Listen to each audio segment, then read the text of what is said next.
আছে তো। কতবার বলেছি একটু তেল দিয়ে নে। আমার তো বয়স হয়েছে নাকি? তোর মা দেখে ফেললে সমস্যা হবে।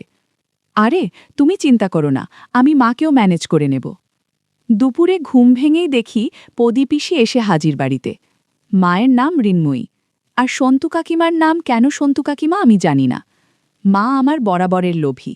বয়স ৪৫ হলেও লোভ যেন চোখে মুখে লেগেই আছে। একটু অগোছালো করেল শাড়ি পরে, তাও ঘরের কাজ করার সময় হাঁটু অবধি গুটিয়ে গুজে নেয়। বাড়ির আরেক অতিথি সন্তু কাকিমা, বেশ চালাক মহিলা, আসলে এখনও ইয়াং টাইপের। ছেলে মেয়ে হয়নি বলে কাকাও আমার বোকাশোকা। এমন সুন্দরী কাকিকে সুখী রাখতে পারে না, তেমনটাই আমার বিশ্বাস। পদীপিসি মায়েরই বয়সী। স্বামী বার্মায় সেনা ছাউনিতে ছিল, যুদ্ধে সেখানেই পরলোক গমন করে। তারপর এক মেয়ে নিয়েছিল মায়ানমারে। সে হবে ১৯৮৫-র কথা। এক মেয়ে স্থানীয় অবাঙালিকে বিয়ে করে বার্মার হয়ে গেছে আজীবন। ৩ কুলে কেউ নেই। পদীপিসি আমার খুব ভালো লাগে। তার দিকে তাকালে মন জুড়িয়ে যায়। পদীপিসিকে দেখে আনন্দ আমার কম হলো না। একে তো বিধবা, আর ওপর আবার একটু স্বাস্থ্যবান। ইউনিভার্সিটি থেকে পড়া শেষ করে মাস ৩ হলো বসে আছি বাড়িতে। মা কাকিমাদের কাছাকাছি থেকে আমার ওজন ৭৬ কেজি থেকে ওজন ৭২ কেজিতে দাঁড়িয়েছে। কিন্তু লক্ষ্য আমার সন্তু কাকিমার দিকে। গভীর জলের মাছ, চারা খায় কিন্তু বড়শি খায় না। তার ওপর পদীপিসি, এ যেন একের ভিতর দুই। কলের জল তোলা, কাপড় কাচা, এসব হর হামেশাই দেখি আমি। ঝুনু আমার ছোট বোন। রাগ হয় যখন ঝুনুকে নিয়ে দাবা খেলতে বসে সন্তু কাকিমা। ঝুনু আঁচল অগোছালো করলেই সন্তু কাকিমা দ্রুত ঠিক করে নেয়। তাই সন্তু কাকিমাকে ডাকবার সুযোগ হয় না। শেষে জেদ করে ৯০০ টাকা দিয়ে পেরিস্কোপ কিনে নিয়ে আসলাম। আমাদের পায়খানার দেয়ালের ওপরের টালিতে ফাঁকা আছে। সেখানে পেরিস্কোপ রাখলে পাশের বাথরুমে সবকিছু দেখা যায়। এ আমারই আবিষ্কার। কলম্বাস বেঁচে থাকলে আমার পায়ের ধুলো নিয়ে যেত আমার বাড়িতে এসে। গল্পের শুরু পদীপিসির বার্মা থেকে আনা একটা টিনের বাক্স নিয়ে। মার শুধু দিনরাত চিন্তা, অনেক টাকা আছে বুঝি সেই বাক্সে। সেই বাক্স এক মুহূর্তের জন্য হাতছাড়া করে না পদীপিসি। গরিব মধ্যবিত্ত পরিবার আমাদের। বাবা কর্পোরেশনের কেরানি। দিদিকে বিয়ে দিয়েই অর্থশূন্য। সংসারে তাই খিটিরমিটির লেগেই থাকত। তার উপর পদীপিসি মাথায় চেপে বসে বাবার চাপ বাড়িয়েই দিল। খুব চেষ্টা করছি ব্যাংক বা রেলে যদি একটা চাকরি লাগিয়ে দেয়া যায়। চাকরি তো মুখের কথা নয়। মাসে ২০০০ টাকা করে পদীপিসি বাবাকে দেবেন, তার খরচ বাবদ। কাকা প্রাইমারি কলেজে শিক্ষকতা করলেও মাইনে পান ৩ মাসে। করিমপুরে কোনো রেল যোগাযোগ নেই। যাতায়াত বাসে আর নৌকায়। জুবিলি থেকে খেয়াঘাট, আর খেয়াঘাট থেকে আরও ১ ঘন্টার পথ। চক্রপুর স্টেশন এখন থেকে মাইল ৫। সেখান থেকে আজকাল চালু হয়েছে ম্যাজিক গাড়ি। ১২ জন বসে সে গাড়িতে। গ্রামের রাস্তায় লাফাতে লাফাতে যায় একদিক থেকে অন্যদিকে। উঠলেই ৫ টাকা ভাড়া। মোবাইলের টাওয়ার আসে গ্রামে ঠিক দুর্গাপূজার মতো। কালে ভদ্রে মাসে ২-১ দিন। তবু অ্যান্টেনা খাটিয়ে পাওয়া যায় যদি মোবাইলের সেট ভালো হয়। আমার কার্যকলাপ শুরু হলো তখনই যখন একাধারে পদীপিসি আর সন্তু কাকিমা জ্বরে কাবু। বর্ষার এই সময় রোগ যারা চেপে বসে। পদীপিসির জ্বর হলেও সন্তু কাকিমা পড়লেন নিউমোনিয়াতে। বন্ধুরা, এইসব গল্পে তেল মালিশের অনেক গল্প আছে, কিন্তু আমারটা তাদের সাথে মিল খায় না। কারণ মা কোনোদিন আমাকে বলবে না সন্তু কাকিমাকে তেল মালিশ করে দিতে। আমি ওষুধপালা নিয়ে দৌড়াদৌড়ি শুরু করলাম, কেননা ছেলে বলতে বাড়িতে আমি একা আছি। বুকে সর্দি জমে পদীপিসির যায় যায় অবস্থা। মা সন্তু কাকিমাকে আর পদীপিসিকে যত্ন আত্তি করতে লাগল। আমার ভার পড়ল শুধু খাবার খাওয়ানোর। পদীপিসিকে বাড়লে আর সন্তু কাকিমাকে মাছের স্যুপ। তারই সুবাদে আমার মনের আকাঙ্ক্ষিত সব চিন্তা উঠল নানান অভিজ্ঞতায়। মা খেচিয়ে উঠল। কখন থেকে বলছি মাছের স্যুপ গরম না খেলে ওর গলা দিয়ে নামবে না। বড় ঘরের মেয়ে, দেখিস যত্ন করে খাওয়াস, না হলে ঠাকুরপো আবার মুখ বেঁকাবে। মাথা নাড়িয়ে মাকে বললাম, উফ, তোমরা আমাকে দিয়ে এত খাটাও। আমায় শুনিয়েই মা বলল, ওহ, তোর গোতর নড়ে না, সকাল থেকে মুখের রক্ত উঠে গেল আমার, সেটা তুই দেখতে পাচ্ছিস নে? দীপক সামন্ত কি আমার জন্যে কেনা বান্দি রেখে গেছে? ওই দেখো, ওদিকে পিসির বার্লি না উবলে যায়। যাও বাবা, যা। গরম স্যুপ হাতে নিয়ে বললাম, কই চামচ দিলে না, খাওয়াবো কি করে? মা বলল, টেবিলে রেখে এসেছি। সন্তু কাকিমার ঘরে ঢুকলাম। ঘরে ঢুকলেই সন্তু কাকিমার সুগন্ধে মন ভালো হয়ে গেল। ঘরে ঢুকে দেখি চিত হয়ে পড়ে আছে সন্তু কাকিমা। চেয়ে আছে, কিন্তু এতটাই দুর্বল যে সে চাওয়ায় প্রতিক্রিয়া নেই। রোজ মাছের স্যুপ খাওয়াতে হবে 1 মাস। জ্বর চলে গেলেও একই অবস্থা প্রদীপিসি আর সন্তু কাকিমার, যদিও সন্তু কাকিমার এখনও গায়ে 101 জ্বর। সন্তু কাকিমার মাথার কাছে দাঁড়িয়ে বললাম, আরে কই, ওঠো ওঠো ওঠো। নড়বার যার ক্ষমতা নেই সে উঠবে কি করে? সামান্য সাপোর্ট দিয়ে ঠেলে তুললাম বিছানা থেকে। এই সুযোগে কিছু একটা করে বসলাম আর বললাম, নাও আমি চামচে করে দিচ্ছি, পটাপট স্যুপ খেয়ে নাও। কানে কানে বললাম, প্রদীপিসি লাইনে দাঁড়িয়ে। একটু হাসবার চেষ্টা করল সন্তু কাকিমা। খাওয়ানোর ছলে ইচ্ছা করে স্যুপ জামায় ফেলতাম, যাতে মোছার সুযোগ পায়। বন্ধুরা, তোমরা বুঝেছ তো কি বলতে চাচ্ছি? পেতামও সে সুযোগ, সময় বিশেষে। যেদিন সুযোগ হতো না সেদিন চেষ্টা করতাম প্রদীপিসির ওপর আমার যত সব জাদু তন্ত্র মন্ত্র। বেশ চলছিল, কারোরই ঠিক হবার নাম নেই। আসলে বাবার সে সামর্থ্য ছিল না যে দামি ডাক্তার, দামি ওষুধ কিনে দুজনের সেবা করবেন। আর আমার কাকুর মাথাও তো প্রখর নয়, ধর্মভীরু মানুষটা পূজা পাঠ করেই কাটিয়ে দিছিল দিন। আমিও দুজনের সাথে ছলে বলে কৌশলে সেবা করতাম। অসুস্থ হয়ে থাকলে কোনো মানুষের সাথে সত্যি দুষ্টুমি করা যায় না। যারা করে তারা অপরাধী, মনোবিকারের লোক। আমি পারছিলাম না। আমাদেরই পুরনো ডাক্তার এসে দেখলেন দুজনকে। খুব সামান্য উন্নতি ঠাকুরজি, আজ 7 দিন হলো, আর 2 দিন দেখুন, না হলে কিন্তু দুজনকেই হাসপাতালে ভর্তি করতে হবে। আচ্ছা ঠাকুরজি, আজ পারলে দুজনের বিছানা পাল্টে দুজনকে স্নান করিয়ে দিন দেখি। মানে গা কম্পেশ করে ভালো করে মাথা ধুয়ে দেবেন। এই পটল, এসব তো তুমিও পারো, মাকে এত খাটানোর মানে হয়? বাড়ির বিপদের সময় এসব তো তোমারই দেখে রাখা উচিত। শোনো, ঠান্ডা জলে মাথা ধোয়াবে আর গরম জলে গা কম্পেশ করবে, বুঝলে? মনে আছে তোমার পায়ে স্টিচ পরার সময় আমি যেন পা কম্পেশ করে দিয়েছিলাম শরীর টেনে টেনে? সেরকম। দেখবে বিকেলেই জ্বর নেমে গেছে, আর না হলে আমি হাসপাতালে রেফার করব। জ্বর মাথায় উঠে গেলে বিপদ হয়ে যাবে। বৌঠান, আজ আসি কেমন? ওষুধ যেমন চলছে সেরকমই চলুক। সিপ্রোফ্লক্সিনটা না দিলেও চলবে, 6 দিন খাওয়ানো হয়ে গেছে। পরামর্শ দিয়ে ডাক্তার চলে গেল। দিবাকর ডাক্তারে মুলুকের ভরসা। সময় নেই, কিন্তু রোগ ভালো করে। কেউ পয়সা দিতে চায় না গ্রামে, কারণ ডাক্তারকে পয়সা দেয়া মানে সেই পয়সা জলে গেল। আমি ফ্যাল করে চেয়ে থাকলাম রাস্তার দিকে। হে প্রভু পরমেশ্বর, শেষে তোমার দয়া হল। সন্তু কাকিমাকে যে স্নান করাতে হবে ভাবলেই তেমন যেন লাগছে। অবশ্য মা যদি অনুমতি দেয়। রান্না করছিল মা, ঝুনুকে কোলে নিয়ে গলমন্দ করছে আর বলছে, আমার হলো যত জ্বালা, তো বড় সংসার, কোলের বাচ্চা, কি করে সব সামলাই? কর্তাদের ফুর্তি দেখলে বাঁচি না। 2 দিন না হয় অফিস বন্ধ দিয়ে ঘরে থাকো বাবা, রোগ জ্বর বেঁধেছে না, তাদের রোজ অফিস যাওয়া চাই। আসুক, সব বোঝাবো ভালো করে। কইরে পটলা, তুই কি মুখ দিয়ে মাছি মারছিস? ঝুনুকে নিয়ে জানাকুল থেকে, আমায় রান্না করতে হবে তো। আর দিবাকর ডাক্তার যা বলল, আমি বাবু এত খাটতে পারবো না। আমি তৈরি ছিলাম, কিন্তু গম্ভীর করে বললাম, এসব কাজ কি ছেলেদের? আমি পারবো না। মা বলল, ও মা, এতে ছেলে মেয়ের কি আছে? বলি, আমি মরে গেলে কি আমায় চিতায় তুলবি না? ও পাড়ার কাওড়ার ঘরের মেয়ে নিয়ে এসে বলবি মাকে চিতায় তুলে দে? মাথা আমার এমনি খারাপ পটলা, যা বলছি কর। কাজ বললেই মুখ বেজার। পরম অনিচ্ছায় বেজার মুখ নিয়ে গেলাম রান্নাঘরে। ঝুনু খুঁটে খুঁটে বাতাবি লেবু লাল করে দিয়েছে।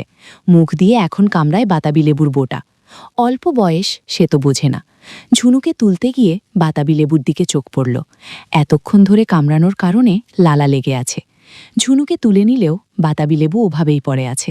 শ্রোতা বন্ধুরা, ইউটিউবের কড়া নিয়মের কারণে কিছু বিষয় সরাসরি বলা যাচ্ছে না। তোমরা যদি একদম খোলামেলা গল্প শুনতে চাও, তাহলে কমেন্টে দেয়া লিঙ্ক থেকে আমার ওয়েবসাইট ভিজিট করো। সেখানে একদম খোলামেলা গল্প দেয়া আছে। আমি কিছুক্ষণ দেখে ঝুনুকে ঘরে ঘুম পাড়িয়ে দিয়ে আসলাম। নিচে গিয়ে আবার রান্নাঘরে গেলাম। মা একটা টিনের বালতিতে 8 বালতি গরম জল দিয়ে গেল। নে, একবার কাকিমাকে কম্প্রেস করে দে, পদির জলটা পরে দিচ্ছি। হাত, পায়ের গোড়ালি, পিঠ আর গলা ভালো করে ধুয়ে দিস, 6 দিন ধরে শুয়ে আছে। আমি মনে মনে বললাম, পারলে অনেক কিছুই করা যাবে। তোয়ালে নিয়ে বললাম, ঠিক আছে। বেশি কথা বাড়িয়ে বিব্রত হওয়ার কোনো মানেই হয় না। সন্তু কাকিমার খাটের সামনে গরম জল নিয়ে রাখলাম যাতে সুবিধা হয়। দেখলাম ঘুমোচ্ছে, হালকা জ্বর গায়ে।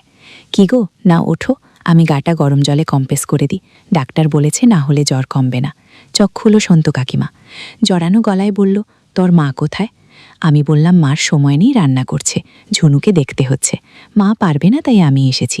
কাকিমা বলল, দে, আমি নিজেই করে নিচ্ছি। কাকি খুব শেয়ানা, আমিও নাছোড়বান্দা। মনে মনে ভাবলাম, তোমার উঠবার ক্ষমতা নেই। তবুও কোনো রকমে উঠলেন বিছানা থেকে। দুপা নামিয়ে কাপড়টা একটু ঠিক করে আঁচল ঠেকে উঠে দাঁড়াতে গিয়ে দুর্বলতায় তাল খেয়ে মুখ থুবড়ে পড়তে যাচ্ছিল। যদিও আমি পিছনে দাঁড়িয়েছিলাম। কোনো রকমে হাত ধরে মাছিরে দিলাম। একটু বকুনির সুরে বললাম, শোনো, ঠিক হয়ে গেলে যা ইচ্ছা করো, যতদিন ঠিক না হচ্ছ যা বলছি করে যাও, বুঝলে? আমাকে পদিপিসিকেও স্নান করতে হবে। মনে মনে বুঝে গেলেন যে আমার সাহায্য ছাড়া গা কম্প্রেস করা তার দ্বারা হবে না। দুর্বলতায় মাথা টাল খাচ্ছে। আমিও বললাম, তুমি বসো তো চুপ করে, আমায় আমার কাজ করতে দাও, না হলে মাকে বলবো তুমি করতে দিচ্ছ না। কাকিমা খাঁচায় হাত দিয়ে ধরে বসে কোকাতে লাগলো দুর্বলতায়। তোয়ালে গরম জলে ভিজিয়ে প্রথমে পা দুটো ভালো করে কম্প্রেস করলাম। বললাম, এই যে হাঁটু অবধি ফ্রি গুটিয়ে নাও দেখি। কাকিমাও যেন বাধ্য মেয়ের মতো শাড়ি গুটিয়ে নিল। তোয়ালের গরম ভাপের জন্য আরাম লাগছিল কাকিমার। কাকিমার পা দেখে খুব ভালো লাগলো, একদম মসৃণ পা। খেয়াল দুহাত দিয়ে শাড়ি চেপে রেখেছে কাকিমা। যাই হোক, তবুও সুযোগ আসবে, আমিও ছাড়ব না আজ।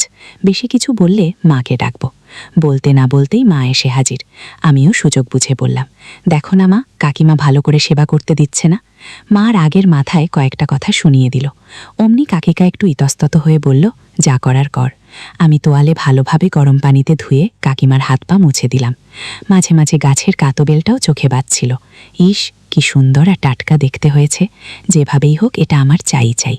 একটু পর আমি মাকে ডাকে বললাম, আমি স্নান করতে যাচ্ছি। এই বলে চলে গেলাম কলঘরে। কিছুক্ষণ টানাটানি করে স্নান সেরে বেরিয়ে এলাম। মা বলল, বাবা, একবার দেখে আয় না ঝুনু উঠে পড়ল কিনা। তারপর পদিপিসিকে স্নান করিয়ে তুই দুপুরের খাবার খেয়ে নে। ওদের খাওয়ালেই তোকে খেবে দেব। ততক্ষণে আমি ঠাকুর সেবা দিয়ে নেব ততক্ষণ। দেখে আসলাম ঝুনু তখন ঘুমাচ্ছে উপরের ঘরে। নিচের দুটো ঘর কাকিমাদের, আমাদের উপরের দুটো ঘর। কিন্তু একটু আওয়াজ করলে উঠে পড়বে। মাকে বললাম, ঝুনু ঘুমাচ্ছে কিন্তু উঠে যাবার সময় হয়ে এসছে। মা বলল, ঠিক আছে, যা তুই পদিপিসিকে দেখ গিয়ে। আমি দুজনের ঘরে খাবার দিয়ে দেব ঠাকুর সেবা দিয়ে। আমার আনন্দে যেন আত্মহারা হবার দশা। পদিপিসি বড়ই বাধ্য টাইপের, অন্তত সন্তু কাকিমার মতন গায়। আসলে রাগ ঢাক নেই, যখন যা করতে বলা হয় তখন বিনা দ্বিধায় সেটাই করে, যেটা আমার সবচেয়ে বেশি ভালো লাগে। কোনো কিছু না ভেবেই ভুলে গেলাম পদিপিসির ঘরে। মার কথা মনে পড়ল। পদিপিসির বর্মি বাক্স খুলে দেখতে হবে কি আছে।